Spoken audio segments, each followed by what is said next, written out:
Doctor के लक्ष्मण जी। धन्यवाद सभापति महोदय। एक महत्वपूर्ण और ऐतिहासिक मुद्दे पर मुझे बोलने का जो अवसर दिया, ये इसलिए ऐतिहासिक है क्योंकि हमारे मित्र पूछ रहे थे, ये राजधानी का समस्या तो एक राज्य का है, क्यों आज पार्लियामेंट में इसके बारे में चर्चा हो रहा, बिल पारित हो रहा। मैं ये अमरावती राजधानी के लिए लगभग 29,000 किसानों ने 33,000 एकड़ एक भव्य राजधानी बनाने के लिए एक जो सपना था वो साकार करने के लिए आज मोदी जी ने जो विकसित भारत का संकल्प लिया, उस विकसित भारत साकार करने के लिए एक विकसित आंध्रा बनाना जरूरी है। ये विकसित आंध्रा के लिए भी एक विकसित राजधानी होना चाहिए। मगर मैं आपके माध्यम से उपसभापति महोदय, मैं सबसे पहले उन किसानों को गांव-गांव में जो बसे हैं उनको नमन करता हूं। हमारे मातृमूर्ति जितने भी है लंबे काल संघर्ष किए राजधानी हासिल करने के लिए, उन्हीं सभी लोगों को भी मैं नमन करता हूं, क्योंकि उनका सपना था एक भव्य राजधानी बनाने के लिए। इसलिए मैं आपसे अनुमति लेता हूं कि मैं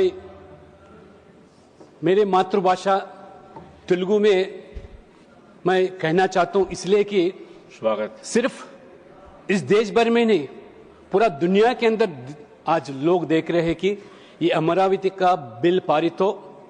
मोदी जी सरकार जो मान्यता देने चाह रही है, क्योंकि ये लंबे काल संघर्ष किए हमारे किसानों ने, हमारे माँ बहनों ने।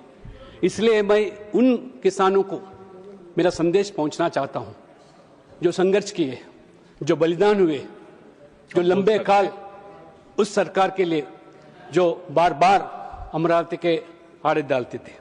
इसलिए मैं आपकी अनुमति से मैं हमारे मातृभाषा तेलुगु में मैं जिक्र करना चाहता हूं। देश భాషలందు తెలుగు లెస్స। భారతదేశం అత్యంత వైభవపేతమైనటువంటి రాజ్యాలలో ఒకటైనటువంటి విజయనగర చక్రవర్తి శ్రీ కృష్ణదేవరాయలు గారు ప్రకటించినటువంటి ఈ నానుడి, Telugu language is supposed to be the sweetest language among all, that was said by Sri Krishnadevarayalu. Again one of the poet Rayapolu Subbarao గారు, ఏ దేశమేగినా ఎందు కాలిడినా ఏ పీఠమెక్కినా ఎవరేమనినా పొగడరా నీ తల్లి భూమి భారతిని, నిలుపరా నీ జాతి నిండు గౌరవాన్ని చాటి చెప్పినటువంటి జాతి తెలుగు జాతి. ఇటువంటి ఘన చరిత్ర నుండి తెలుగు జాతి నేను నిజంగా శిరస్సు వంచి నమస్కరిస్తున్నాను. ఆ రైతులకు, ఆ మాతృమూర్తులకు ఎవరైతే సుదీర్ఘమైనటువంటి పోరాటం ఈ అమరావతి కోసం వారు చేశారు. నేను అధ్యక్ష ఒక్కసారి ఈ 2026లో ఈ బిల్లు గురించి నేను ప్రస్తావించేటప్పుడు, ఈ బిల్లు ఆమోదం పొందేటప్పుడు దీని యొక్క చరిత్రను కూడా ఒకసారి, ఈ తెలుగు ప్రజల చరిత్ర, ఈ తెలుగు జాతి చరిత్రను కూడా తెలుసుకోవాల్సిన అవసరం మనకి. ఆనాడు మద్రాస్ ప్రెసిడెన్సీలో మరి తెలుగు వాళ్ళందరూ కూడా మరి జీవిస్తూ ఉన్నప్పుడు ఆనాడు అమరజీవి పొట్టి శ్రీరాములు గారు తెలుగు వారి కోసం ఆంధ్ర రాష్ట్రం కావాలని చెప్పి వారు ఉద్యమించి వారు నిరాహార దీక్ష చేపడితే 50 రోజులు గడిచిన ఆనాటి కేంద్ర ప్రభుత్వం, అధికారంలో కాంగ్రెస్ ప్రభుత్వం కనీసం స్పందించలేదు. కనీసం మానవత్వం కూడా చూపకుండా చివరికి 58 రోజుల తర్వాత వారు తన ప్రాణాలు త్యాగం చేసినటువంటి వ్యక్తి అమరజీవి పొట్టి శ్రీరాములు గారు. ఆ రకంగా వారు మరణాంతరం ఆ రోజు ఆ ప్రభుత్వం స్పందించి ఆంధ్ర రాష్ట్రానికి ప్రత్యేకంగా తెలుగు వాళ్ళ కోసం ఏర్పాటు చేయడం జరిగింది. అదే రకంగా 1956లో భాషా ప్రయుక్తుల రాష్ట్రాల పేరు మీద ప్రస్తుతం మన తెలంగాణ రాష్ట్రం, ఆనాడు హైదరాబాద్ స్టేట్, ఆ రోజు ఈ రెండు ప్రాంతాలను విలీనం చేయాలని చెప్పి ఆనాటి ప్రభుత్వము కొన్ని పెద్ద మనుషుల ఒప్పందాలు చేసి షరతులతో కూడుకున్నటువంటి విలీనాన్ని, ఏ రకమైన షరతులు అంటే తెలంగాణ ప్రాంత విద్యార్థులకు, యువకులకు ఉద్యోగాలు, అదే రకంగా నిధి జలాల పంపకాల విషయంలో కానివ్వండి, బడ్జెట్లో కేటాయింపులు కానివ్వండి, రాజకీయాల్లో అధికారుల్లో భాగస్వాము కానీ ఖచ్చితంగా ఇచ్చి తీరుతాం, తెలంగాణ ప్రజలు ఆదుకుంటామని చెప్పి ఆనాడు ఉన్నటువంటి కేంద్ర ప్రభుత్వం ఆ రకంగా మరి విలీనం చేస్తే, మరి విలీనం తర్వాత ఏ రకంగా ఉన్నటువంటి ప్రభుత్వాలు ఇచ్చిన హామీలను కూడా తొంగలో దొక్కి ఏరు దాటేదాకా ఓడమల్లయ్య, ఏరు దాటిన తర్వాత బోడి మల్లయ్య చిన్నంగా వేయించినటువంటి ఆనాటి కాంగ్రెస్ ప్రభుత్వం చివరికి 1969లో విద్యార్థులు, యువకులు ఇచ్చిన హామీలు ఏమని చెప్పి నిలదీస్తే తూటాలతో కాల్చి 369ని పొట్టను పెట్టుకునే చరిత్ర ఆనాటి కాంగ్రెస్ ప్రభుత్వాన్ని. ఈ రకంగా ఈ చరిత్ర 78 నుంచి 82 వరకు ఆ రోజు ఆనాటి కాంగ్రెస్ ప్రభుత్వం ఆంధ్రప్రదేశ్ నుండి ముఖ్యమంత్రులను మన చొక్కాలు మార్చినట్టుగా సంవత్సరానికి ఒక మారుస్తూ ఉంటే 4 సంవత్సరాలు 4 ముఖ్యమంత్రులను ఆ రకంగా తెలుగు మరి ప్రజలను అవమానపరిచే విధంగా, తెలుగు జాతిని కించపరిచే విధంగా ఆ రోజు ఆ రణాల కూలిగా ఉన్నటువంటి ఆనాడు స్వర్గీయ అంజయ్య గారు ముఖ్యమంత్రి అయితే ఆ రోజు కాంగ్రెస్ పార్టీ జాతీయ జనరల్ సెక్రటరీ బేగంపేట ఎయిర్పోర్ట్లో అవమానపరిస్తే మొత్తం తెలంగాణ జాతి, తెలంగాణ సమాజం కూడా ఆ రకంగా స్పందించి తెలుగు ఆత్మగౌరవంతో ఈరోజు ఢిల్లీ పెద్దలు ఈ రకంగా వివరించడం భావ్యం కాదని చెప్పి ఆ రోజు ఇదే తెలుగు ఆత్మగౌరవాన్ని తీసుకొని మరి ఆ రోజు విశ్వవిఖ్యాతిగాంచినటువంటి నట సార్వభౌమైనటువంటి ఎన్టీ రామారావు గారు తెలుగు ప్రజల కోసం తెలుగుదేశం పార్టీని స్థాపిస్తే ఆ రోజు ఏ రకంగా ఆనాటి ప్రభుత్వం కాంగ్రెస్ పార్టీ మరి మడబతిప్పినటువంటి ఎన్టీ రామారావు గారు కాంగ్రెస్తో మరి ఆ రకంగా తెలుగు జాతిని, తెలుగు ప్రజలు అవమానపరిచిన దానికి మరి పార్టీ ప్రాంతీయ పార్టీ అయినప్పుడు కూడా దేశ ప్రయోజనాల కోసం పాటినటువంటి పార్టీ ఎన్టీ రామారావు గారు. ఆ రకంగా మరి ఎన్టీ రామారావు గారు ఈ యొక్క కాంగ్రెస్ పార్టీ విధానాల పట్ల నిరంతరం పోరు సల్పి ఏ రకంగా దేశవ్యాప్తంగా కూడా మరి ఆ రకంగా కాంగ్రెస్ ఇతర పార్టీలన్నీ కూడా గొడుగు కింద తీసుకొచ్చి ఈ కాంగ్రెస్ కేంద్ర పెత్తనం చెల్లదని చెప్పి వారు జాతీయ స్థాయిలో మరి రాజకీయాలు నేర్పినటువంటి మహానుభావుడు ఎన్టీ రామారావు. ఎన్టీ రామారావు గారు రాజకీయాల్లో ఒక కొత్త నిర్వచనం, సామాజిక నియమం, అట్టడుగు వర్గాలు, బలహీన వర్గాలు, బడుగు వర్గాలు, దళితులు, ఎస్సీ, ఎస్టీ, బీసీలకు సముచితమైన స్థానాన్ని రాజకీయాల్లో కల్పించి ఏ రకంగా ఈ గ్రామీణ ప్రాంతాల్లో కుల వృత్తుల మీద నివసించేటువంటి పేద వర్గాలు నేత, గీత, మత్స, కమ్మరి, కుమ్మరి, వడ్రంగి, చాకలి, నాయి, బోయ, మంగలి ఈ వర్గాలన్నిటి కూడా ఎన్టీ రామారావు గారు సామాజిక న్యాయం అంటే ఈ పేద వర్గాలకు న్యాయం చేసినాడే ఇది సామాజిక న్యాయం అని చెప్పి భావించి ఆ రకంగా రాజకీయాల్లో ఇంతకుముందు మన సోదరులు రామ్మోహన్ రెడ్డి గారు చెప్పినట్టుగా అనేక మందిని ఎర్రన్నాయుడు కానివ్వండి, దేవేందర్ గౌడ్ కానివ్వండి, అటువంటి బీసీలో ఉన్నటువంటి అట్టడుగు వర్గాలను రాజకీయాల్లో తీసుకొచ్చి ఆ జాతీయ స్థాయిలో ఎదిగేదానికి అవకాశం కల్పించినటువంటి మహానుభావుడు ఎన్టీ రామారావు. ఆ తర్వాత మరి తెలుగుదేశం పార్టీ ఆంధ్రప్రదేశ్లో 95లో చంద్రబాబు గారి నాయకత్వంలో అధికారులకు వచ్చినప్పుడు వారు ఒక విజనరీ లీడర్గా, ఒక దూరదృష్టితో ఉన్నటువంటి నాయకుడిగా చంద్రబాబు నాయుడు గారు ఆ రోజు ఆంధ్రప్రదేశ్లో ఏ రకంగా హైదరాబాద్ను అభివృద్ధికి పాటుపడ్డాడు. 99లో నేను మొదటిసారిగా ఎమ్మెల్యేగా అయినప్పుడు వారు ముఖ్యమంత్రి చంద్రబాబు నాయుడు గారు వారితో కలిసి పనిచేసే అవకాశం వచ్చింది. ఆనాడు హైదరాబాద్ను సైబరాబాద్గా ఒక గొప్ప హైటెక్ సిటీగా నిర్మించి ఏ రకంగా ప్రపంచానికి హైదరాబాద్ను ఇవాళ ఐటీ హబ్గా మార్చే దాంట్లో చంద్రబాబు నాయుడు పాత్ర అది ఎన్నలేని కూడా మరవలేని విషయాన్ని కూడా ఈ సందర్భంగా తెలియజేస్తున్నాను. ఆ తర్వాత తెలంగాణ మలిదశ ఉద్యమం 2001 వచ్చినప్పుడు ఏ రకంగా 1200 మంది తెలంగాణ రాష్ట్ర సాధన కోసం బలి అయితే కానీ, ప్రాణాలు అర్పిస్తే కానీ ఆనాడు ఉన్నటువంటి కాంగ్రెస్ వారు స్పందించలేదు, కనికరం లేకుండా ఆ రకంగా వ్యవహరించారో మొత్తం ఆ రోజు సమాజం, తెలుగు ప్రజలు గమనించారు. భారతీయ జనతా పార్టీ చాలా స్పష్టంగా 2 రాష్ట్రాలుగా విడిపోదాం, అన్నదమ్ములుగా కలిసి ఉందామనే ఆలోచనతో చిన్న రాష్ట్రాలు పరిపాలన సౌలభ్యం కోసం అని చెప్పి చిన్న రాష్ట్రాల కోసం ఉద్యమించి సాధించుకునే తెలంగాణ. అయితే 2 రాష్ట్రాలుగా విడిపోయిన తర్వాత 2014లో మరి కేంద్రంలో మోదీ గారి నేతృత్వంలో ఎన్డీఏ ప్రభుత్వం, అదే రకంగా మళ్ళీ రాష్ట్రంలో ఆంధ్రప్రదేశ్లో మరి ఎన్డీఏ ప్రభుత్వం ఈ రకంగా మరి ఏర్పాటైతే ఆనాడు ఇంతకుముందు చెప్పినట్టుగా అమరావతి రాజధానిగానే ఆ రోజు మరి ఆ యొక్క సంకల్పం తీసుకుంటే ఆ యొక్క ముఖ్యమంత్రి చంద్రబాబు నాయుడు గారు, నరేంద్ర మోడీ గారు ప్రధానమంత్రిగా వారికి పూర్తిగా మద్దతు ప్రకటించి ఆ స్ఫూర్తిదాయకమైనటువంటి ఆ శంకుస్థాపన కార్యక్రమంలో ఇంతకుముందు చెప్పినట్టుగా ఏ రకంగా ఆ యొక్క కృష్ణ నది ఒడ్డు మీద మరి ఉద్దండరావు అయినటువంటి గుంటూరు జిల్లాకు సంబంధించినటువంటి ఆ యొక్క పల్లెలో శంకుస్థాపన చేస్తే ప్రధానమంత్రి హోదాలో నరేంద్ర మోడీ గారు ఈ పార్లమెంటు నుంచి ఒక పవిత్రమైనటువంటి ఈ ప్రాంగణం నుంచి మట్టిని, అదే రకంగా పవిత్రమైనటువంటి యమునా నది యొక్క జలాలను తీసుకెళ్లి ఈ ప్రభుత్వం కేంద్రం కూడా అండగా ఉంటుంది, కట్టుబడి ఉంటుంది.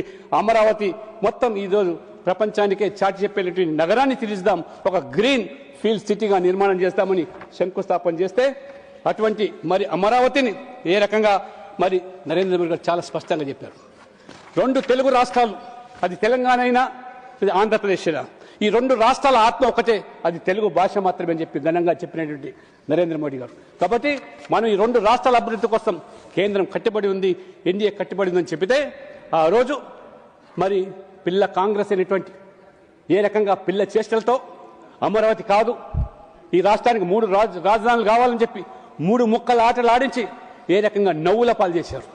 మొత్తం ప్రపంచమంతా కూడా వివరిపోయింది. ఏ రైతులైతే వారు త్యాగం చేసి వాళ్ళ భూములు అప్పగించారో వాళ్ళ భాషలన్నీ కూడా అడియాసలు అయిపోయినాయి. పెట్టుబడులు రాకుండా ఏ రకంగా అడ్డుకున్నారో ఈ పిల్ల కాంగ్రెస్ యొక్క పిల్ల చేష్టల వల్ల ప్రజలు గమనించారు. అందుకనే ఆ రోజు ఈ పిల్ల కాంగ్రెస్ అయినా తల్లి కాంగ్రెస్ అయినా రాజకీయంగా మళ్ళీ మట్టి కనిపించి మరి ఒక కాంగ్రెస్ పార్టీని హ్యాట్రిక్ డక్ అయితే ఇంకొక పార్టీని ఇంతకుముందు మిత్రులు చెప్పినట్టుగా ఏ రకంగా మరి మట్టి కనిపించారో ప్రజాస్వామికంగా ప్రజల యొక్క ఆలోచనతో ప్రజల యొక్క మద్దతుతో అది వారు చేసినటువంటి నరేంద్ర మోడీ ప్రభుత్వం ఇంతకుముందు చెప్పినట్టుగా ఆంధ్రప్రదేశ్ విభజన చట్టంలోని ప్రతి హామీని కూడా నెరవేరుస్తూ ఆ రకంగా అమరావతి నిర్మాణానికి వరల్డ్ బ్యాంక్, ఏషియా బ్యాంక్ ద్వారా 15,000 కోట్లు అయితే కానివ్వండి, మొన్నటికి మొన్న బడ్జెట్లో 1,600 కోట్లు ఆ అమరావతి పట్టణ అభివృద్ధి కోసం, పోలవరం ప్రాజెక్టు కోసం కూడా 3,320 కోట్లు కానివ్వండి, రైల్వే బడ్జెట్ యూపీ హయాంలో 10 సంవత్సరాలు ఆనాడు ప్రభుత్వంలో ఉంటే ఉమ్మడి ఆంధ్రప్రదేశ్ రాష్ట్రానికి రమారమి వారు ఇచ్చింది ఏంటంటే 886 కోట్లు మాత్రమే ప్రతి ఏటా.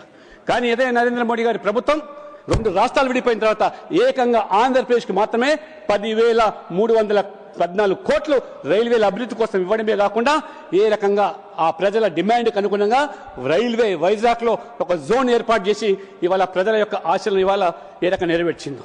ఇవాళ వైజాగ్లో గూగుల్ ఆర్టిఫిషియల్ ఇంటెలిజెన్స్ హబ్ కానివ్వండి, లేదా ఇవాళ హడ్కో ద్వారా 11,000 కోట్ల రూపాయల నిధులు కానివ్వండి, ఈ రకంగా మరి విభజన హామీలన్నీ కూడా నెరవేరుస్తూ ఈరోజు ఆంధ్రప్రదేశ్ అభివృద్ధి పదంలో ఈరోజు నరేంద్ర మోడీ గారు, చంద్రబాబు నాయుడు గారు ఏ రకంగా వాళ్ళకు వేవ్ లెంగ్త్తో కలిసి ఈ రాష్ట్రాన్ని ఈ వికసిత భారత్ను సంకల్పం చేయడానికి వాళ్ళు సహకారం చేయడానికి ముందుకు పోతా ఉన్న సందర్భంలో 2019లో మళ్ళీ ఈ పిల్ల కాంగ్రెస్ అధికారులకు రావడము, ఏ రకంగా మళ్ళీ ఆ రోజు మళ్ళీ 3 రాజధానులని చెప్పి ఆ రకంగా గందరగోళం సృష్టించడం, ఆ దేశానికి మళ్ళీ మాట్లాడుతూ ఉంటారు నాయకుడు. అసలు రాజధాని అనేది దేశానికి ఉంటుంది, రాష్ట్రాలకు ఎక్కడైనా రాజధాని ఉందా చట్టంలో అని ప్రశ్నిస్తూ ఉన్నారు. ఇది నవ్వుల పాలవుతున్నారు. ఇవాళ నేను నిన్న చూశాను అక్కడ సోషల్ మీడియాలో కొత్తగా ఆయన కొత్త కాయిన్ చేశాడు. ఏంటది? మూవీ గన్ అట. మచిలీపట్నం, విజయవాడ, గుంటూరు ఈ మూవీ గన్. ప్రజలు నవ్వుకుంటున్నారు. ఇది ఒక స్థాయిలో ముఖ్యమంత్రిగా ఉన్న వ్యక్తి ఈ రకంగా ప్రజల జీవితాలతో చిలకడటమాడు. ఏ రకంగా ఆ రోజు మరి మాతృమూర్తులు ఆరుపరచడం ఏ రకంగా ఈ అమరావతి కోసం పాటుపడితే అటువంటి మరి చంద్రబాబు నాయుడు గారు ఆ అహర్నిశలు రాష్ట్రం కోసం పనిచేస్తూ ఉంటే 70 సంవత్సరాల వయసులో ఆ రోజు కక్ష సాంపుల్ చర్యల్లో భాగంగా అరెస్ట్ చేసి జైలుకి పంపించి ఒక పైశాచిక ఆనందం పొందినటువంటి పిల్ల కాంగ్రెస్ పార్టీ నాయకులు ఆ రోజు I was one of the first person among the people who have condemned the arrest of Tara Chandrababu and put him to jail for 50 more than 50 days. ఇది రాజకీయాల్లో వైషమ్యాలు ఉండొచ్చు, విరుద్ధమైనటువంటి ఆలోచన ఉండొచ్చు, ఆ రకమైనటువంటి భిన్న అభిప్రాయం ఉండొచ్చు. అంత మాత్రాన ఆ రకంగా అక్రమ కేసులు పెట్టి జైలు పంపిస్తే ఏ రకంగా ఆ రోజు ఇదే పవన్ కళ్యాణ్ గారు, చంద్రబాబు నాయుడు గారు, మోదీ గారు ఒక కూటమిగా ఏర్పడి ఇటువంటి పార్టీలకు ఈ రాజకీయాల్లో స్థానం ఉండడానికి లేని చెప్పి ప్రజలను ఏకం చేసి ఆ రకంగా మరి ఆ యొక్క జరిగినటువంటి ఎన్నికల్లో ఏ రకంగా కూటమి విజయ డంకా మోగించిందో, విజయాన్ని సాధించిందో ఇవాళ ప్రజలు గమనిస్తాను. కాబట్టి ఈ రాష్ట్రంలో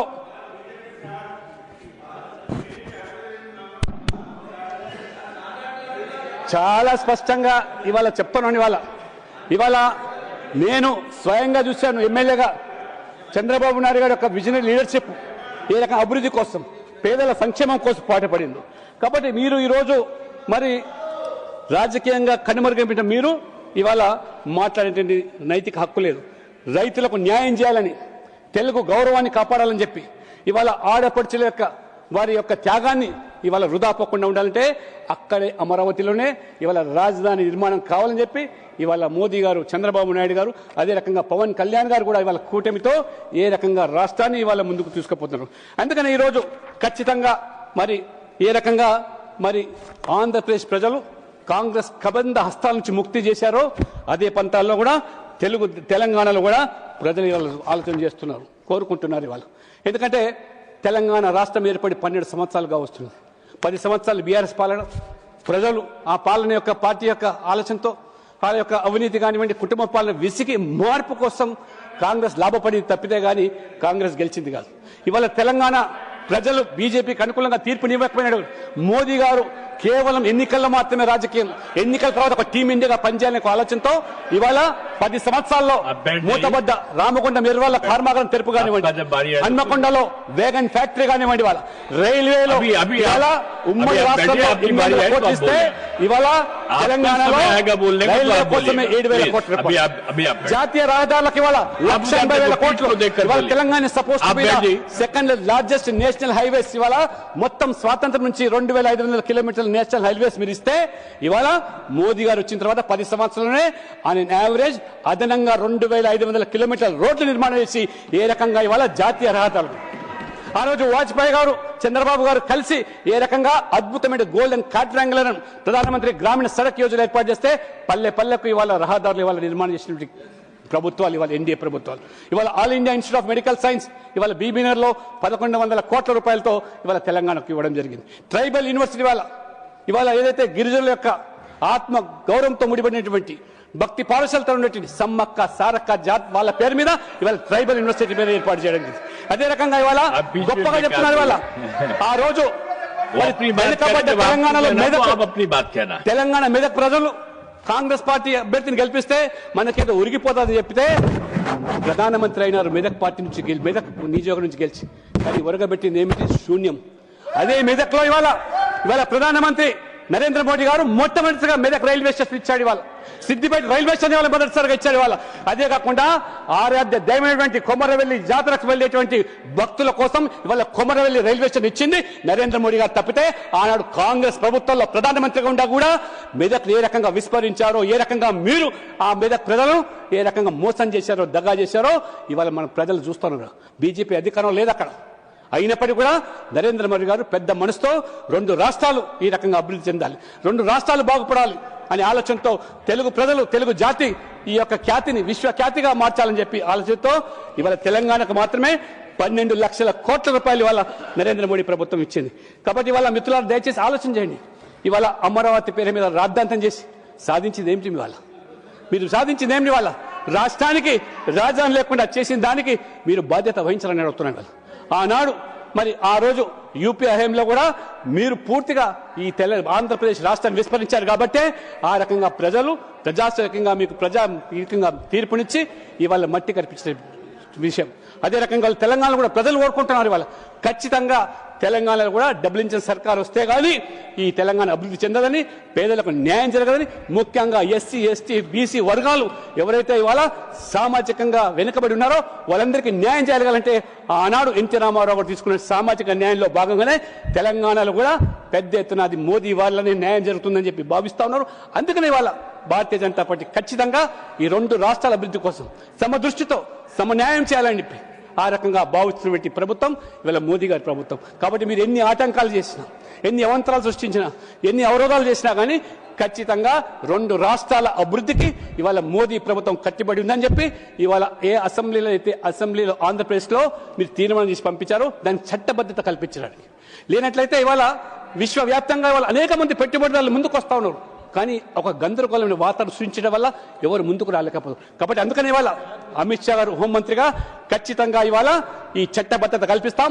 పార్లమెంట్లో చేసే చట్టానికి ఇంకా భవిష్యత్తులో ఎవరు కూడా దీని గురించి ప్రశ్నించేటువంటి వాతావరణం లేకుండా ఆ రకంగా ఈ బిల్లుకి ఇవాళ ప్రాధాన్యత సంతరించింది. కాబట్టి నేను ఈ సందర్భంగా ముఖ్యంగా నేను ఆంధ్రప్రదేశ్ ప్రజలకు ఇవాళ నిజంగా వారి పోరాటం ఏదైతే రైతులు ముఖ్యంగా, మహిళలు ముఖ్యంగా ఏ రకంగా సాధించారో ఆ సాధించిన దానికి ఇవాళ మోదీ ప్రభుత్వం పూర్తిగా వారికి అండగా ఉన్నది. అదే రకంగా తెలంగాణ ప్రజలు కూడా నేను మీ ద్వారా విజ్ఞప్తి చేస్తున్నాను.